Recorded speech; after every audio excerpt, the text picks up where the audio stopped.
So looking at SACB here, this week's edition, Monday edition, and here's a, what do you call it, a topic that's I've been familiar in the mail, in the news, and circulating in the news, and it's well, it says here, it says, I can't go without my son. Mother pleads. She's deported to Guatemala. This is by Miriam Jordan. It says the New York Times. It says they had a plan. They'd had a plan. Elsa Johanna Ortiz Enriquez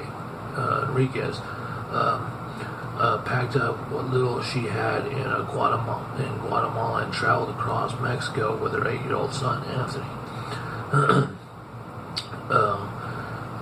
In a group, they rafted across the Rio Grande into Texas. From there, they intended to join her boyfriend Edgar,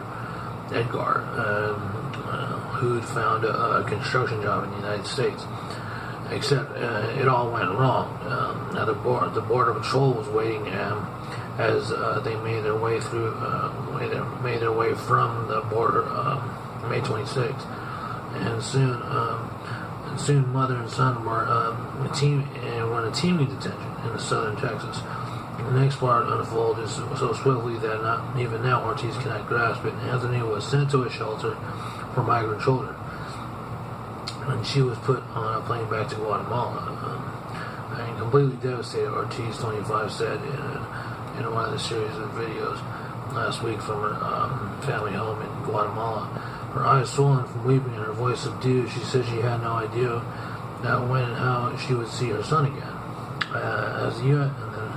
As the U.S. government continues to separate families and it goes here. Okay, so it says part of a stepped-up enforcement program against those who cross the border illegally. Authorities say that parents are not supposed to be deported without their children. But immigration lawyers say that has happened in several cases. And the separations can be traumatic. Can be traumatic for parents who now have no clear path to recovering their children. Quote, from our work on the border, we have seen a significant increase in number of moms separated from their children, and many of them have reported they didn't even have a chance to say goodbye before the separation. Quote, Laura 12 said Laura 12. The Global Pro Bono Council at Jones Day, an international law firm providing assistance to refugees in Texas, whose lawyers spoke with Ortiz. Quote, some of the women we have encountered in detention have been at the border have reported facing pressure to deport voluntarily in order to be reunified with their children, she said.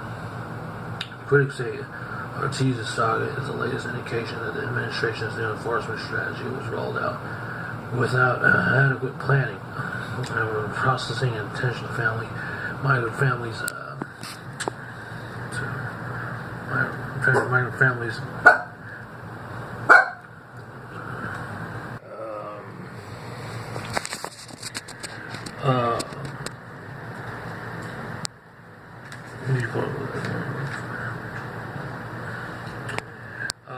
Critics say that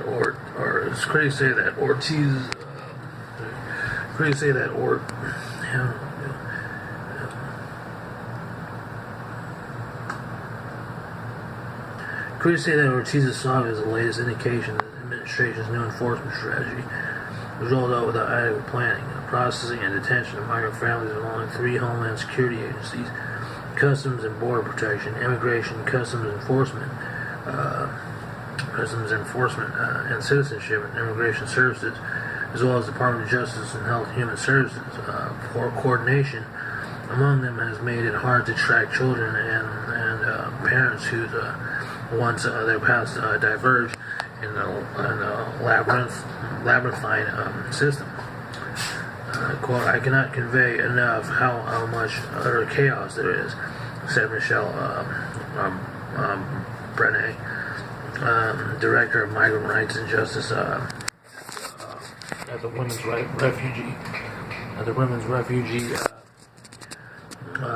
Commission Research and Advocacy organization that monitors immigration issues.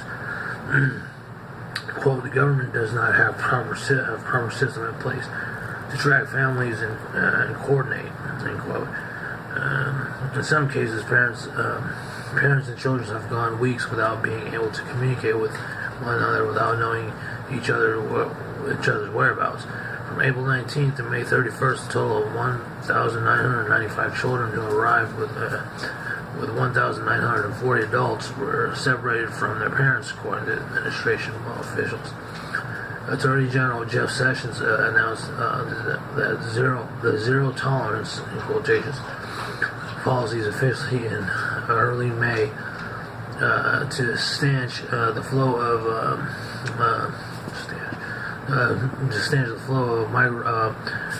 migrants, mainly from Central American countries like Guatemala. It calls for prosecuting nearly all of those who are found have entered the United States illegally. Previously, most border crossers who were caught would have faced deportation, but not criminal charges, and would have not been separated from their family and children. Quote, once the parents and children are apart, they are on separate legal tracks, said John Sandweg, who was acting director of ICE during the Obama administration. Reunification becomes particularly difficult when a parent is deported without the child and is no longer on U.S. soil, Sandweg said. In those cases, there is very high risk that parents and children will be permanently separated. Quote, the ICE officials said there are ways they can help the agency. The agency may seek to speed up deportation proceedings from a child if a parent accepts expedited removal.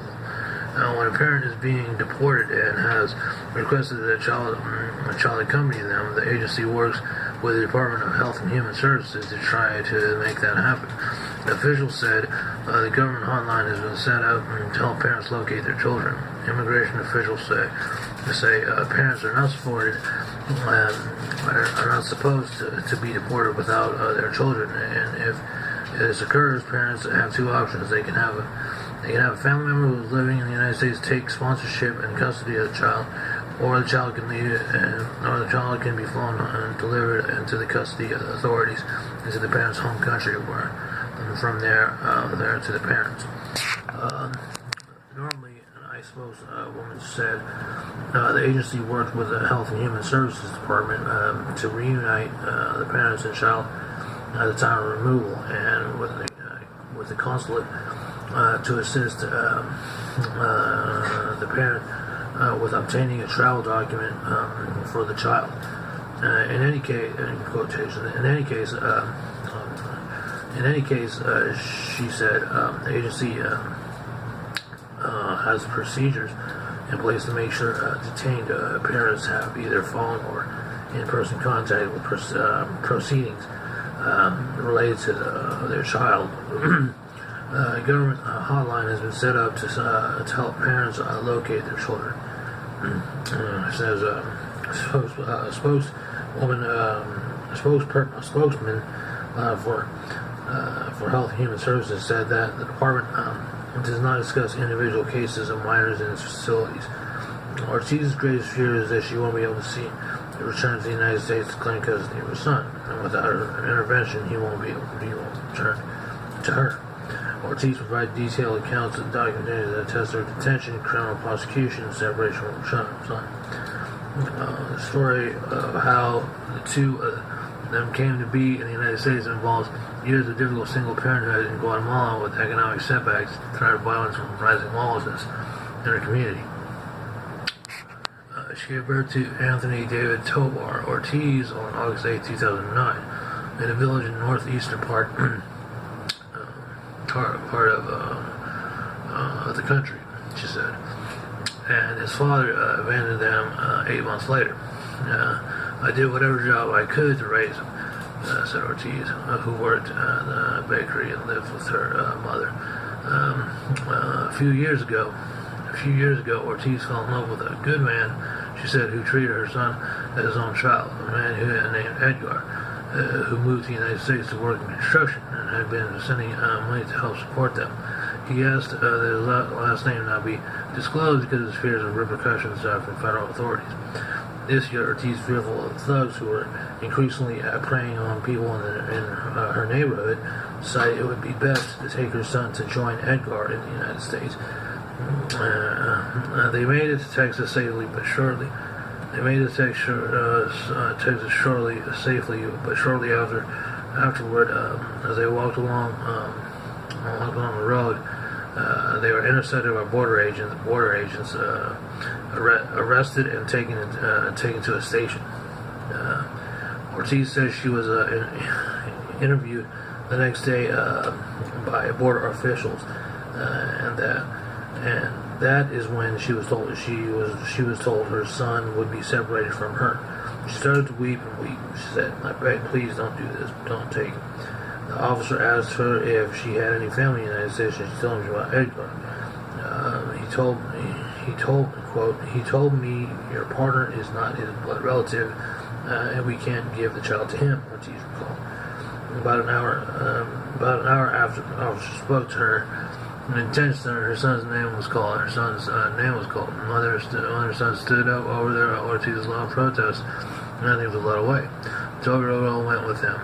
A few days later, Ortiz said she boarded a bus, filed immigrants, and taken to federal court in southern Texas, where she pleaded guilty to illegal entry into a mass hearing. It says here, Ortiz recalled sobbing heavily as she reluctantly climbed the steps to her plane that would take her and dozens of other deported migrants back to Guatemala early in June. She said she was the last to board. Quote, "Please don't put me on the plane," she remembered pleading over and over in Spanish. "I can't go without my son." Quote, "I cried the entire flight," she said. "When I arrived at the airport in Guatemala, I was almost fainting, and they gave me a tranquilizer." She phoned Edgar from Guatemala the next day. She was so devastated, distraught, he recalled, crying that the child was left behind. Quotation. So he reached out to Jones, the attorney, who provided him with a government hotline number. After several attempts, Edgar got a woman on the line who asked for the boy's name and the date of birth. Quote, "She told me he is fine, he has clothes, shoes, in his own bed, and we are taking good care of him," Edgar recalled. Later that day, a caseworker from the shelter called the cell phone number of the boy's grandfather, Jose Ortiz, in Guatemala, the only telephone number the boy